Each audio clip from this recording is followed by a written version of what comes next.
Ini adalah pembelajaran analisa teknikal dari nol yang bisa kalian gunakan di instrumen finansial seperti saham, kripto, dan juga yang lainnya. Dan gue mau ngingetin agar hati-hati terhadap penipuan yang ada di Telegram. Kalau misalnya kalian disuruh transfer-transfer dengan mengatasnamakan gue, itu harap hati-hati karena itu adalah penipuan. Jangan sampai kalian melakukan transfer. Dan juga kalian bisa subscribe channel ini kalau misalnya kalian merasa channel ini bermanfaat untuk kalian. Dan juga bantu like video ini dan juga share ke teman kalian yang lain. Nyalain notifikasinya, loncengnya dinyalain supaya kalau misalnya gue update video kalian bisa langsung dapat notifnya. Oke? Selamat belajar dan semoga bermanfaat.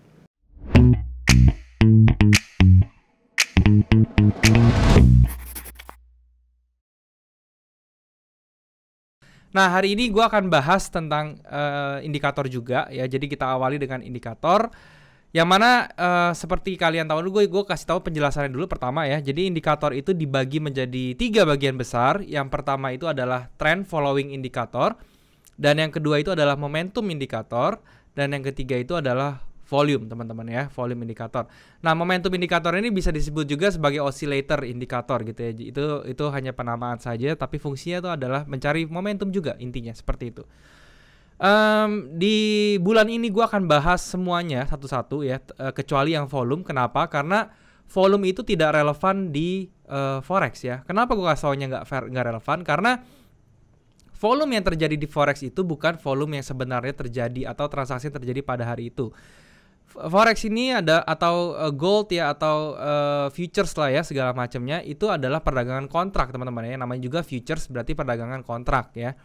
Nah, kalau perdagangan kontrak itu adalah perdagangan yang terjadi, bukannya real transaksi yang terjadi, tetapi itu adalah open interest teman-teman ya. Open interest yang mana itu adalah transaksinya itu terjadi untuk di kontrak yang masa depan ya, atau kontrak yang akan datang seperti itu. Jadi dinamakan open interest. So pembacaannya itu agak berbeda, walaupun open interest itu bisa digunakan juga untuk disamakan seperti volume, tetapi saya rasa itu agak kurang bijak karena nanti efeknya kalau misalnya ada sesuatu tahanan harga atau hari libur di weekend ya, nanti itu begitu buka open interestnya pasti akan mengalami anomali teman-teman. Jadi saya tidak akan memasukkan itu atau kita tidak akan membahas itu sebagai indikator. Itu alasannya ya teman-teman, kenapa volume tidak relevan di dalam forex. Jadi kita akan bahas aja di sini itu yang minggu pertama ini gue akan bahas tentang trend following indikator. Yang minggu depan gue akan bahas tentang oscillator indikator atau momentum indikator.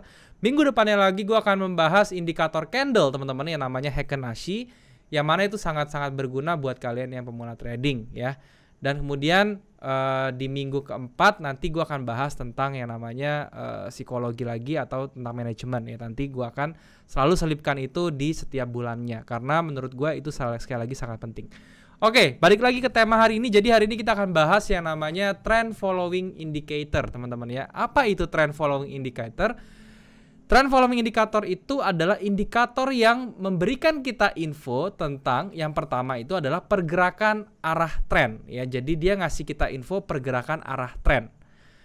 Yang namanya trend following indikator itu sifatnya lagging teman-teman ya. Sifatnya lagging sekali lagi. Apa itu lagging bang? Lagging itu maksudnya terlambat indikatornya ya. Jadi dia tidak bisa digunakan untuk memprediksi harga saat itu juga, atau dari segi kecepatan dia tidak bisa memprediksi harga secara akurat. Pasti akan selalu ketinggalan karena indikatornya itu sifatnya lagging.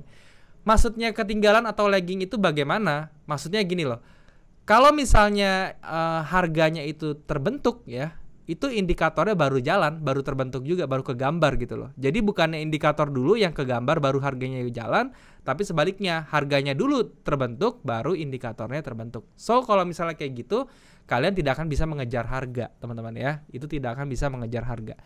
Jadi kalau misalnya kalian masih menggunakan indikator ini untuk katanya memprediksi harga segala macam, lebih baik jangan digunakan ya. Seperti itu. Yang termasuk trend following indikator itu apa saja? Itu ada yang namanya moving average ya, parabolic SAR, segala macamnya banyak. Nanti saya jelasin satu. Yang jelas caranya ya, saya mau kasih caranya. Sekarang caranya kalian memasukkan indikator ke dalam chart ini bagaimana ya. Yang pertama itu kalian bisa ke insert teman-teman ya, ke tulisan insert di atas ini kalian klik, terus kalian klik indicators. Nah, di sini kalian sudah akan berjumpa yang namanya trend, oscillators, volumes, Bill Williams, custom, dan lain-lain gitu ya. Ini yang saya jelasin tadi, 3 bagian besar indikator itu dibagi menjadi trend, oscillator, dan volumes. Bill Williams ini sebenarnya termasuk ke oscillator ya, dan yang custom ini sebenarnya itu itu buatan orang juga yang mana patokannya tetap nggak jauh-jauh dari 3 ini gitu loh ya sebenarnya. Oke, yang pertama kita akan bahas tentang yang tren dulu ya teman-teman. Nah, di tren ini tadi di dalamnya itu ada apa? Yang pertama ada ADMI teman-teman ya, atau Average Directional Movement Index ya. Ini sifatnya kita coba masukkan dulu teman-teman ke sini. Nah, ini sifatnya seperti ini, ADX ya teman-teman ya. ADX dia itu menggambarkan tren ya, kalau misalnya dia garis hijaunya itu naik berarti tekanan harganya itu lagi bullish harusnya gitu ya, dan ini bisa dilihat seperti ini. Nah, ini bisa IDX ini juga bisa diasumsikan atau bisa digunakan ini sebagai divergence teman-teman ya. Seperti ini contohnya, ini turun dia malah naik IDX-nya, ini berarti ada divergence di dalam harga. Itu gunanya IDX ya. Tapi kita tidak akan menggunakan ini ya. Ini saya cuma ngasih lihat aja bentuk-bentuknya seperti apa. Kemudian di trend following lagi ada Bollinger Band, ada envelope, ada Ichimoku, teman-teman, ada moving average, ada parabolic SAR, dan ada standard deviation untuk di MetaTrader 4. Di sini saya mau kasih sesuatu yang paling simple, yaitu adalah moving average, teman-teman ya. Dan di moving average ini kalian klik, dia ini parameternya ada yang seperti ini ya, ada yang namanya period, ada namanya metodenya, kemudian ada namanya apply to-nya. Yang kalian ganti-ganti itu adalah bisa periodnya dan juga metodenya, ini kalian bisa ganti-ganti. Ada simple, ada exponential, smoothed, ada linear weighted. Apa bedanya dari keempat ini ya? Bedanya hanya diletaknya di sensitivitas harga. Sekali lagi, bedanya itu hanya di sensitivitas harga, teman-teman ya. Jadi yang simple itu dia standar aja, biasa, nggak terlalu sensitif, nggak terlalu agresif juga.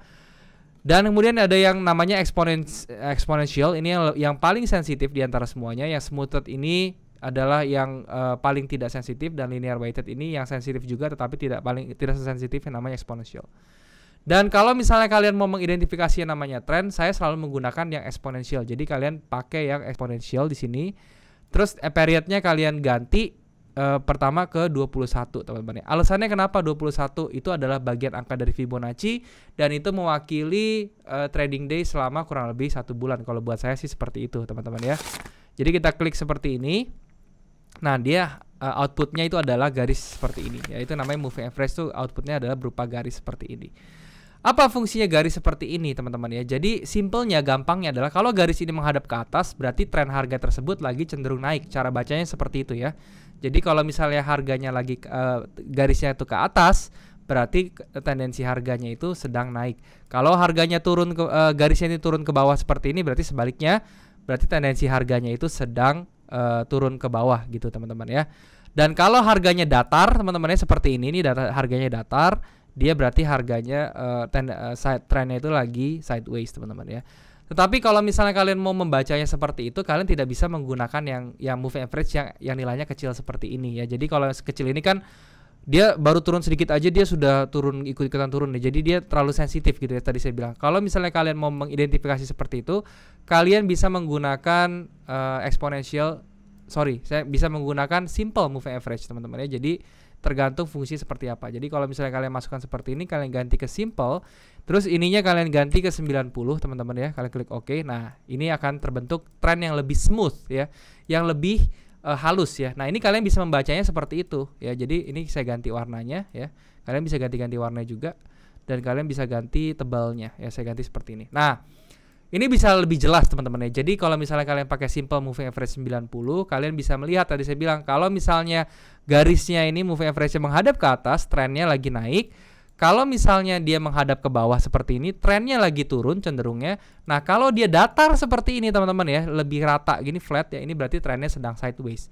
Jadi itu caranya untuk mengidentifikasi tren seperti itu teman-teman ya. Di sini saya biasanya pakai exponential moving average-nya 21 ya, seperti ini. Kemudian atau saya ganti 34 ya, lebih tidak sensitif ini ya, seperti ini. Kemudian saya pakai yang exponential biasanya ya di sini. Nah, seperti ini, saya exponential moving average 90 ya. Dia juga sama ya, cara bacanya pun sama. Kemudian kalau misalnya kalian mau terakhir, kalian bisa tambahkan simple, yang simple tapi yang 200 teman-teman. Ini untuk melihat garis trennya secara besar seperti apa ya. Ini kalian bisa ganti warna hijau dengan ketebalan yang tidak terlalu tebal. Oke. Ini saya akan masukin lagi tadi ke ganti ya teman-teman ya. Oke, saya masukin di sini, saya ganti 90 lagi. ininya exponential, close, nggak usah diganti-ganti. Ini warna orange, oke, seperti ini. Nah, jadi kalian bisa menggunakan 3 ini aja ya. Jadi 2-nya ini untuk menjadikan dynamic atau dynamic support atau resistance. Yang ini bisa untuk melihat tren garis besarnya seperti apa. Caranya pun sama. Kalau misalnya ke bawah dia trennya turun, kalau datar dia trennya sideways yang hijau ini ya. Kemudian kalau dia garisnya mulai naik berarti tren besarnya itu lagi bullish teman-teman ya. Nah kalau misalnya seperti itu di gold XAU sekarang lagi kayak gimana? Berarti lagi turun, trennya ini lagi bearish. Kenapa? Karena simple moving average 200-nya itu lagi menghadap ke bawah seperti ini gitu ya. Nah kemudian buat apa bang kita bikin gambar moving average sampai 3 begini ya? Ingat ada fungsinya 2 tadi, yang 2 ini yang 234 dan 90 ini yang menggunakan exponential. Itu gunanya untuk mencari dynamic support dan resistance, dan yang biru ini untuk melihat tren besarnya. Jadi itu ya. Nah kemudian saya masuk lagi ke pertanyaan berikutnya. Apa itu dynamic support resistance? Pasti pertanyaannya itu kan.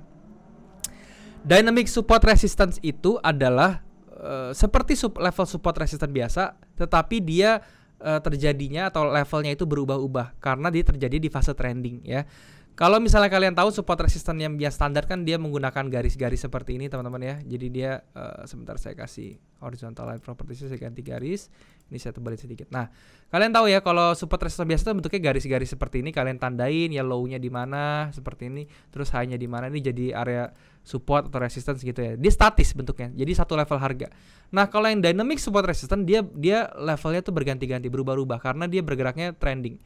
Nah, cara mendeteknya gimana? Ya gampang banget cara mendeteknya itu adalah kalian tinggal lihat area spasi antara exponential moving average yang yang sebentar saya hapus dulu ya ini ya, agak mengganggu. Nah, kalian gampang banget, kalian tinggal cari daerah spasi ini ya, kan di antara exponential 34 dan juga exponential moving average 90. Itu kalian cari space-nya ya. Jadi kalau misalnya kalian lihat dia pada saat trending seperti ini bergerak naik keduanya, terus dia memunculkan spasi kan ya antara biru dan si oranye ini, ada ruang kosong di tengah-tengahnya ini ya. Ini namanya spasi. Nah, itu dinamakan area dynamic support atau dynamic resistance. Kalau yang bullish seperti ini berarti otomatis ini menjadi dynamic support. Perannya gimana? Perannya apa bang? Kalian lihat setiap dia masuk ke dynamic supportnya ini harganya mantul. Masuk lagi ke sini mantul. Masuk lagi ke dynamic support dia harganya mantul. Jadi kalau misalnya kalian sudah make sure bahwa harga tersebut lagi trending, entah itu bullish atau bearish, setiap dia sudah masuk ke area dynamic supportnya kalian harus perhatikan untuk reversal harganya, karena itu bisa menunjukkan sebentar lagi harga melakukan reversal. Ada kemungkinan seperti itu. Nah, kalau misalnya kalian memperlakukan seperti itu tidak lagi menjadi lagging, jadinya itu leading. Kenapa? Kalian sudah tahu, kalian sudah siap-siap nih ya. Contohnya di gold sekarang nih ya.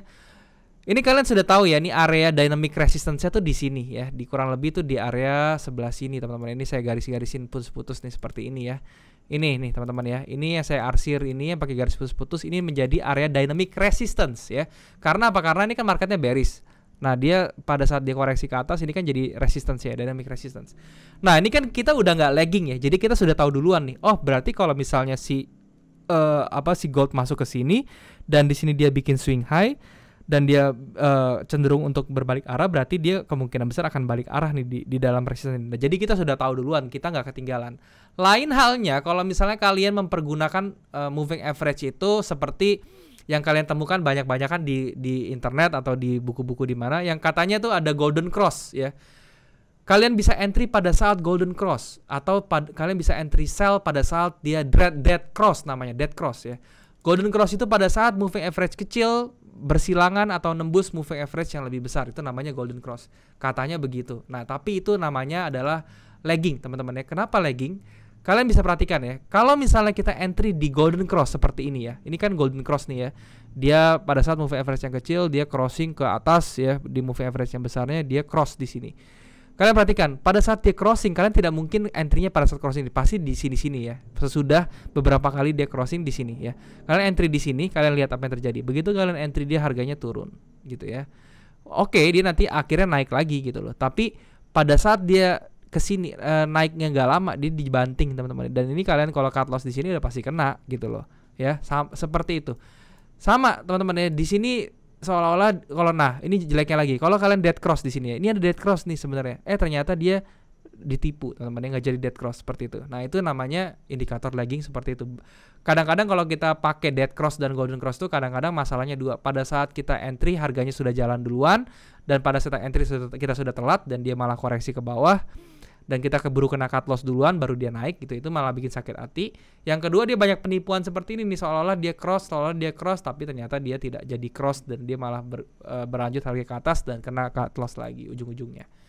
Itu ya teman-teman, jangan menggunakan moving average itu sebagai dead cross, golden cross dan lain-lain ya. Intinya ya, trend following indikator ini fungsi utamanya itu adalah yang pertama ya, untuk mengidentifikasi tren aja ya. Jadi kalian menggunakan ini ya, si moving average ini contohnya yang kebetulan saya contohin ya, itu sebenarnya hanya untuk mengidentifikasi yang namanya tren. Kita melihat dia trennya kemana dengan cara ya seperti itu tadi saya bilang, kalau misalnya harga moving average-nya menghadap ke atas, trennya lagi naik ya. Kalau misalnya ketiga-tiganya confirm menghadap ke atas nih ya, seperti ini, simple moving average-nya menghadap ke atas, 90 yang menghadap ke atas, dan 34 yang menghadap ke atas, itu berarti trennya confirm untuk dia masih bullish state gitu ya. Tapi kalau misalnya seperti ini dia sudah ke bawah nih ya, simple moving average-nya ke bawah, terus yang kecil-kecilnya itu lagi ke atas, nah itu belum tentu dia akan bearish, siapa tahu dia bisa awal menuju bullish seperti itu loh teman-teman ya. Jadi itu sebenarnya trend following indicator ini menginformasikan kita untuk melihat arah tren aja sebenarnya, tidak bisa digunakan untuk entry.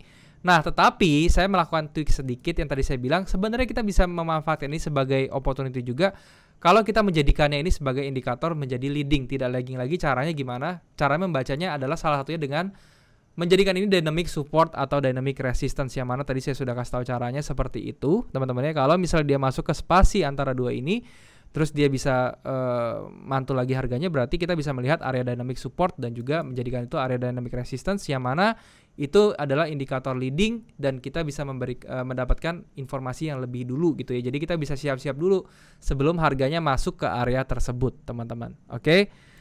Itu tentang moving average ya. Dan kemudian ada lagi, saya kasih contoh lagi satu di indikator volume itu, ada yang namanya Ichimoku aja teman-teman ya. Jadi ini saya hapus dulu ya indikatornya, kita tinggal indikator list, kita delete satu-satu biar kita chart clear lagi dan kita bisa belajar indikator baru ya. Yang kedua, ini indikator saya kasih contoh. Sebenarnya fungsi sama teman-teman ya.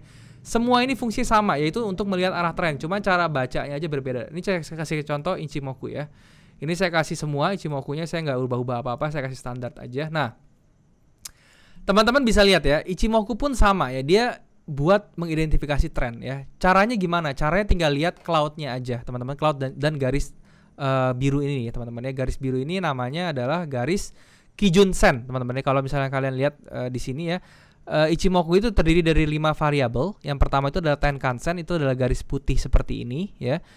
Kemudian ada Kijun Sen, ini garis biru ya. Kijun Sen ini sebenarnya bentuknya seperti fraktal teman-teman ya, yang mana itu bertindak sebagai support resistance mini yang dynamic juga ya.